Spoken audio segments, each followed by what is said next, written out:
Today's topic is all about cut size, but I've done videos on cut size before. So what makes this video a little bit different is that I'm going to talk about why and how to choose the proper cut size. It's a question I get a lot, so it's one that I want to have a place where I can send inquiries to, so it makes it a little bit easier.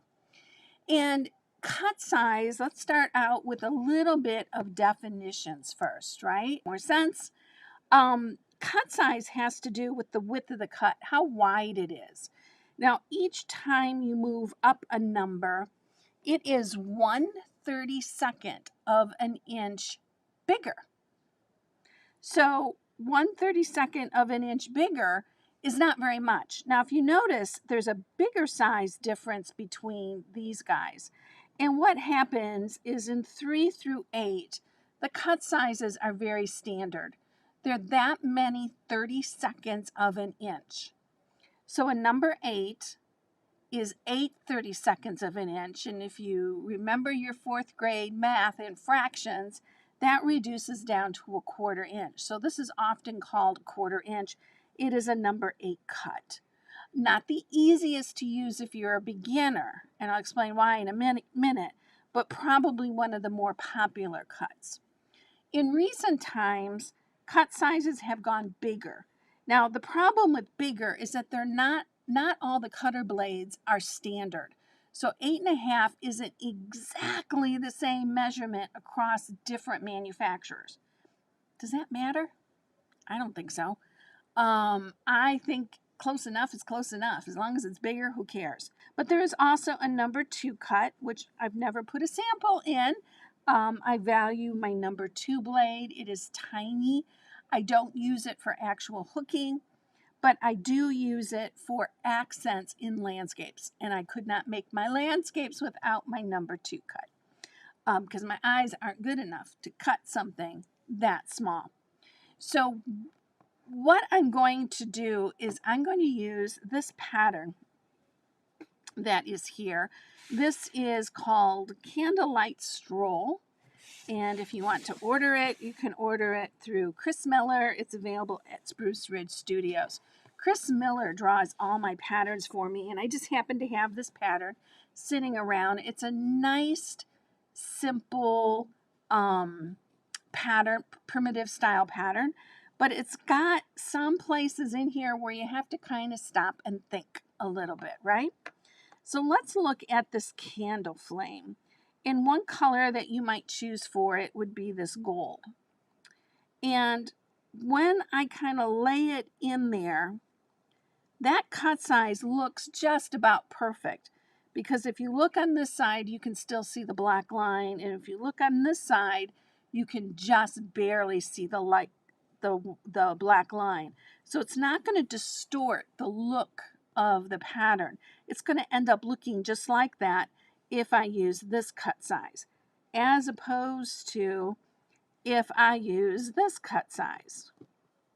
This obliterates both lines, and it's over the one quite a bit. And what it's going to do, it's going to make that look bulky, or it's going to make this inner glow part so small that it won't even show up. One or the other, something's going to have to give. So that's one way to choose a cut size. Let's look at something a little bit more difficult because there's not lines on both sides, right? So it doesn't really show which way you should be going with it, right? So one easy way is to use a small cut. This is probably a number 3. Size, the number itself, really doesn't matter. What matters is if I do this, let me cut a little bit of it, because if I do this there and I do this here, I still get a nice little shape in here, right? It's not all filled up. And let me show you what I mean by all filled up.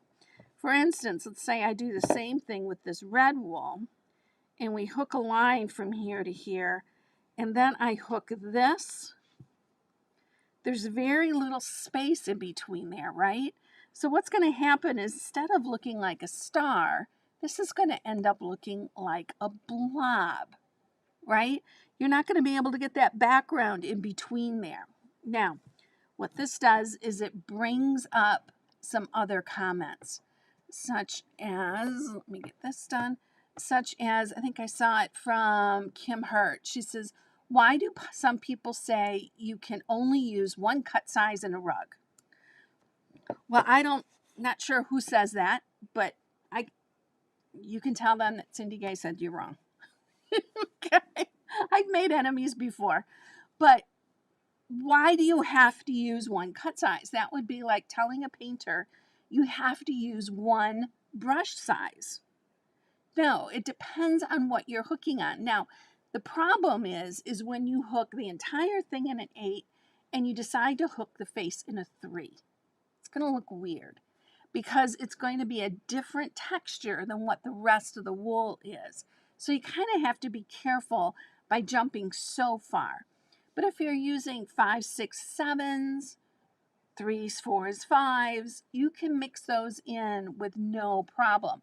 It's when you start stretching a little bit further that you want to make sure that you're making sense out of why you're using a different cut size. Okay, for instance, when I hook a background or a landscape and I'm hooking a tree that's up close to me, I'm going to use number 8s and 7s, maybe some 6s, because I like to use multiple cut sizes, just like I like to use multiple colors. If I hook another tree, let me do it from your point of view. If I do another tree further back, I mean, my hands are the same size, I guarantee it, but look at that. There we go. See how this one is much bigger from your point of view? So big cut sizes when they're close, smaller cut size when you get back, and in a landscape, it looks very natural. Now, point. That would be for a realistic or at least a stylized work or landscape, not necessarily a primitive landscape. A lot of the fancy stuff, when you're hooking primitive, you can just ignore. But that would be one place where I would use a bunch of different cuts. For instance, on my Village of Pemberville rug, a lot of people will ask me, wow, is that a number 3 cut rug? And it's not. It has very little 3 cut. There are even some 2 cuts, but it's primarily a 5 and a 6 and a 7 cut rug. That's kind of where most of the loops are focused. I use the right cut size for the space that I'm going into, okay? So when I was working with this pattern, right, what happened there was on this particular item, if I continue to make that big, it's not going to work out right because it's not drawn for that same cut size. You need something drawn for that cut size in order for it to work. Okay, so Sherry is asking, would you adjust your hook size to your cut size? I don't. I use the same hook for everything. I have a magic hook. There are some hooks that are designed, they're made for just one particular or one set of strips. It depends on what works for you. If you can use the same hook to pull everything up like I do everything from a 9 to a 2. I'll take that back. A lot of times in a 2, I got to go find a smaller hook. But for the most part, I can do 3s. I can do all the way up to 9 using the same hook. So it's just a matter of what works for you. There is no one set answer for everybody that if you're hooking this cut size, you need this hook. If you're hooking this cut size, you need this hook. That doesn't exist. And anyone who tells you that, in my opinion, I'm feeling sassy today, I guess, but in my opinion, I think they're trying to sell you hooks. So that's the way I see that. Smaller cut sizes will give you a more velvety look. Okay, so I like to use for a sky because I don't want texture in my sky. I don't want movement in my sky. When I look out the sky today, it's a beautifully clear sky. It's like a piece of velvet or a perfectly painted wall. It is not sponge painted. Okay, I don't want that in my sky. I don't want texture in my sky unless I'm doing something that is stylized and primitive.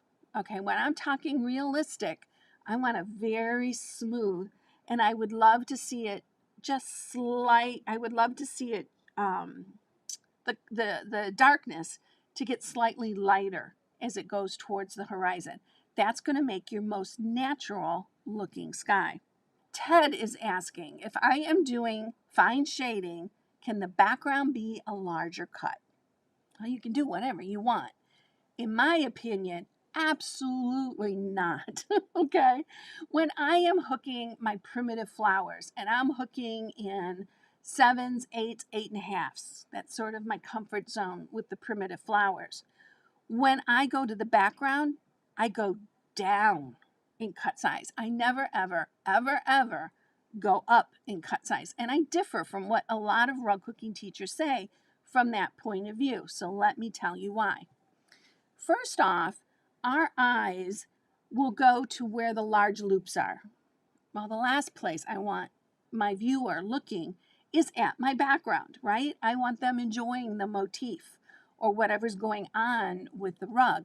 I don't want them staring at the background and they're having their eyes follow the background around.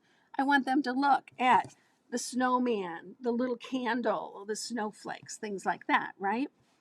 So by going down in cut size, it becomes more velvet.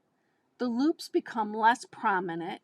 It tends to flow into the background, just as it does on a landscape. The further back you go in a landscape, the smaller the cut size, the less your eyes see the loops. Okay? And it does a wonderful optical trick. Elizabeth is asking, if you want a very subtle outline at that point, would it be okay to mix 8 for the composition element and 2 or 3 for the subtle outline?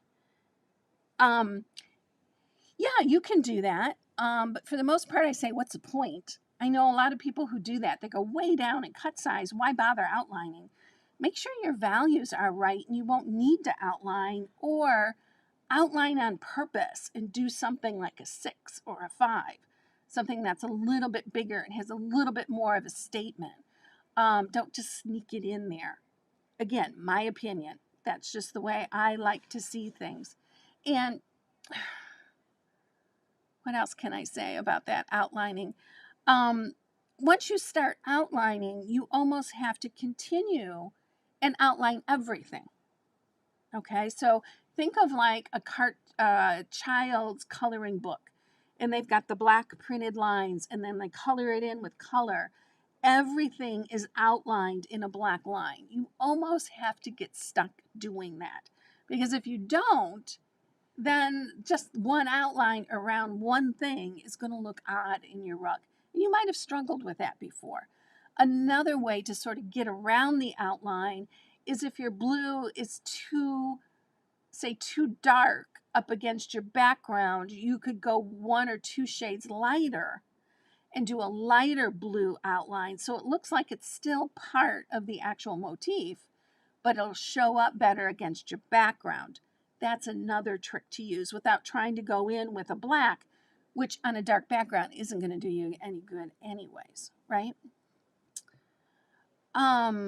Jane is saying, when cutting with scissors, such as wool or nylon blend, does it really matter much if I get a number 6 or a number 8? Strips will be lines between geometric sections. Okay. Depends on the style of geometric you're going for. Okay. I mess up geometrics on purpose. Okay. Hear that one more time.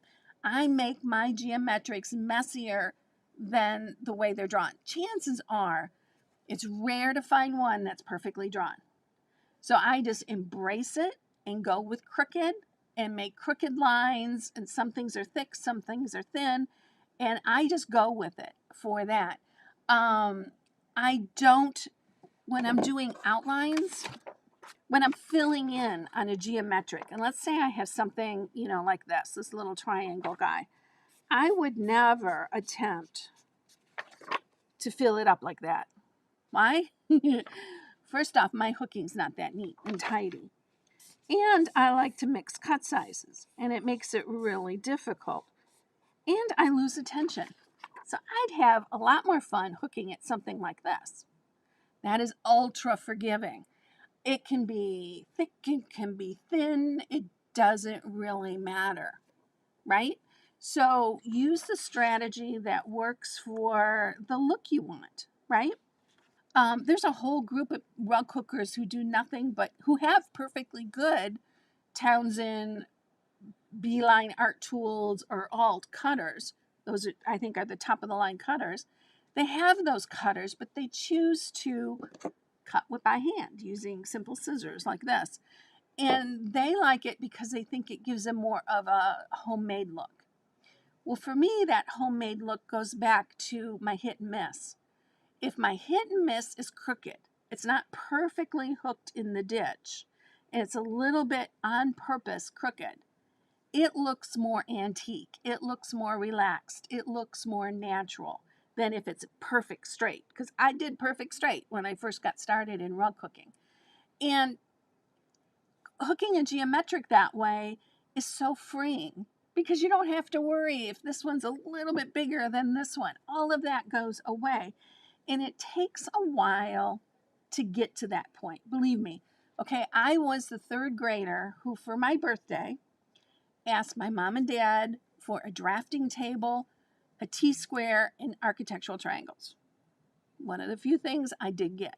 Well, if I remember right, I didn't get the drafting table, but I did get the T-square and I got the triangles. Okay, so I would tape it to a table and I would draw these very elaborate interiors that were in perspective because Miss Clifford, my third grade teacher, taught us all about perspective. So when I got into rug hooking, everything was straight and even and perfect. And that was my nature. That's what I love. That's what I craved until I took a class with Karen Cayley. That's when everything changed. And I began to not only feel comfortable making things crooked, I started making things crooked on purpose. Yeah, yeah. And it's amazing because I had a student, in fact, it was this rug, and she was hooking it. Get it centered in there. Okay. And look at these scallops. And I'm going to take it away. Because what she wanted to know was her pattern was so crooked. How did I get my scallops even? And I was like, I didn't make my scallops even. My scallops are just as crooked as yours are. And let me see if I can, I forgot where it was. Somewhere in here there is proof. So right here, I've got the end of this pretty much even on one side and pretty much even on the other side. But look at how, I mean, this isn't perfectly lined up. Look how big this one is compared to this one. Did you spot that in the rug when I held it up? Probably not, right? And once she saw that, and she had to get a ruler and do the measuring and prove to herself that they weren't crooked, but once she had them hooked, they looked perfect. And they were just the way they needed to be. And if she had stopped and fussed with it and made it absolutely perfect, she would have taken the humanness out of the rug, in my opinion. And I think that's sad when everything's perfect. I didn't used to think that, but I do now. So go crooked. Don't be afraid of crooked. And Elizabeth is saying, she says, I think mixed sizes make the composition so much more interesting. And I agree with you, Elizabeth. I think when everything is absolutely perfect, we suck the life out of the rug. And we certainly suck the joy out of hooking it. Okay? Hook the rug like no one's looking. Hook like you're having the best time of your life. Hook it while you're drinking a glass of wine, which means they're not going to be so perfect straight, right? And have at it and have fun. I think, at least for me, and it took me a long time to realize this, I think my best hooking happens, I'm going to swear, so not terribly, but hang on there.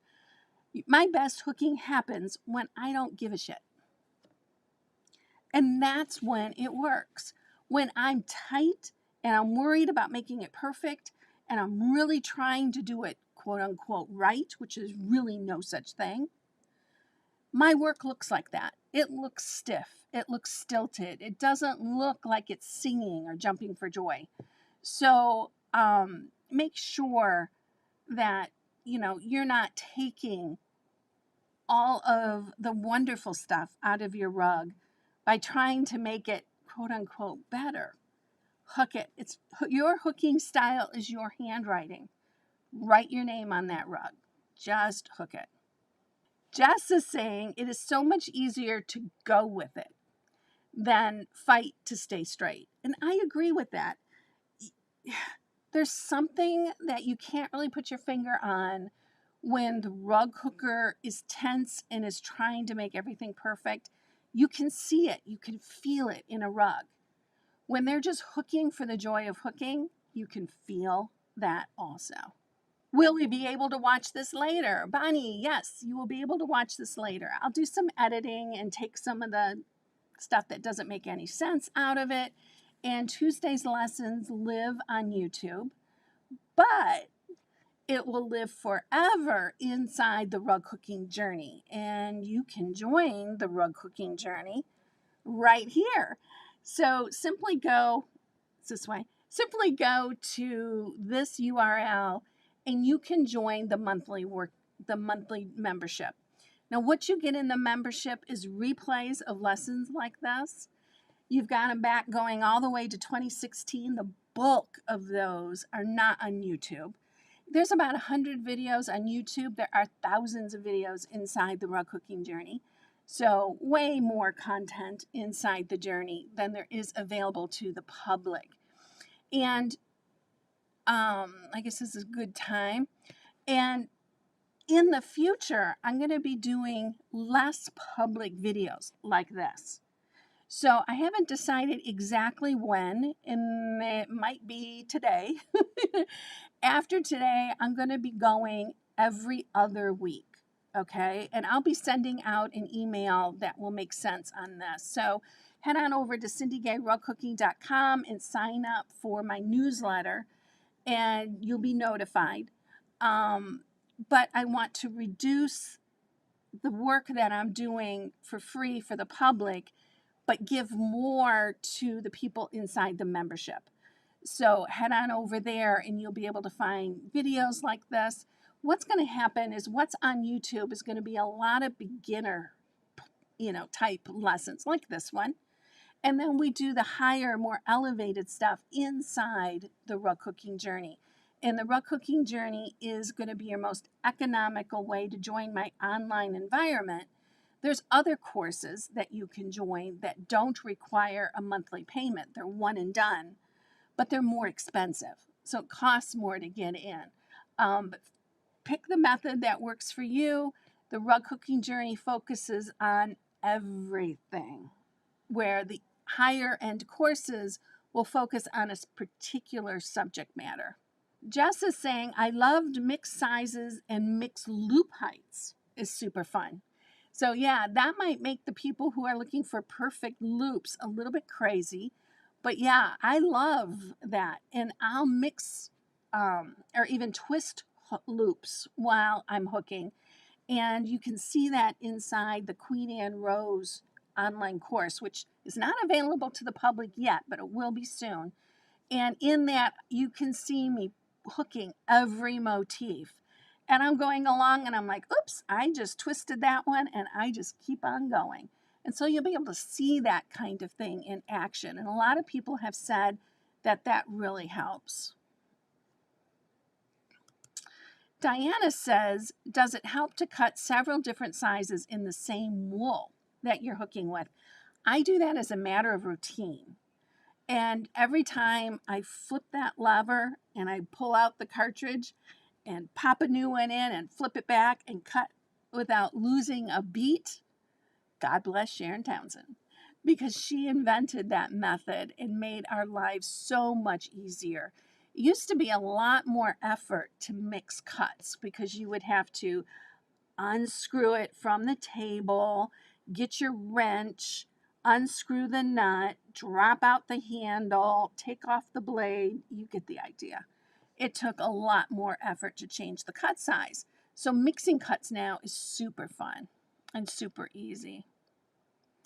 She says all the mixed sizes and loop heights and textures bring life to a rug. I agree. Bonnie is saying, this live video is really helping me because I'm always afraid of not being perfect. Now I feel totally different about trying rug cooking. Bonnie, I hope you'll join me, or actually join Kim Hurt, for tomorrow. It is Tuesday, right? Yeah. For Wednesday is one of our live hook-ins. And there we talk about things like, my loops aren't perfect. What should I do? We also talk about what's the best chocolate chip recipe. What is the best way to get rid of poison ivy or skunk smells? Those are topics that have come up recently. And to join that, all you need is to download Zoom. And there's a video on my website on how to do that. And simply click your way through. If you can't figure it out, Bonnie, I'm your tech support person, right? You just go through the motions, and when you get stuck, you give me a call. Just don't call me during the hook-in. So make sure you arrive early. Cherie is saying, yay, so happy now. Now, no more worry about messy loops, more time to work on designs. That's right. Be careful where you focus your thoughts. If you're afraid of making your loops crooked, guess what'll happen? You end up with crooked loops. But if you don't worry about it, don't worry about it. And Diana's going to adopt this method. Jess is saying it really helps to have messy loops to create curves and add dimension to the rug. I agree on that. Kim, I'm not sure what you're talking about. I will be here tomorrow. For the hook-in tomorrow topic. I don't know if she's asking you guys about the topic. I don't think she's asking me. But Kim and I host the hook-ins. She does the Wednesday one. I do one just like it, usually with the same group of people on Saturday. So you have twice a week to get in and ask your questions. Now, if that's not enough, because we're not really set up for in-depth instruction and really heavy questions, I do that on Fridays.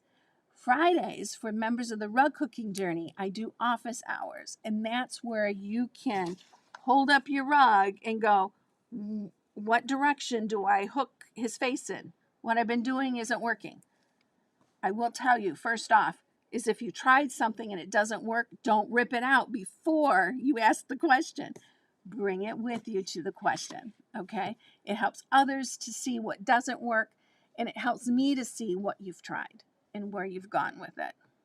So Jess is a regular attendee of our hook-in. She says, I have a tip about using wool that doesn't work for hooking. It came from the Wool Channel. Ooh, there's a tease. I'll have to tune in tomorrow to see what that's about. And Kim said, I have had a long day. You never know what or how deep the topics will be. Bring a cocktail if you need one. Yeah, sometimes the hook-ins could end up being almost like therapy because life's been stressful lately, right? And thank God for my friends on the hook-in. You can always have someone to listen to you. Linda says, you give us license to be creative and to not worry about so much about it. I hope so. Because once I discovered that when I hook like I don't give a flip, I get better rug hooking. I have more fun with it. I'm following my instincts. I plug into my innate sense of color, and it works so much better than trying to do it, quote unquote, the right way. So that's it for today, guys. I hope you'll join me for the hook-in. For members of the rug cooking journey, I'll be editing this and I'll be putting in all the extra links and photographs and things that you need to make the lesson complete. And on YouTube, you'll be able to rewatch this from the beginning right away. I'll just be editing out some of the stuff that doesn't make a whole lot of sense. And then I will be giving you more information about what the upcoming schedule is going to be, because I do need to slim down my schedule a little bit. So that's it, guys. Thanks for being here. I appreciate each and every one of you. It makes all the world to me that you're here, and I'll see you all next time. That's it. Bye for now.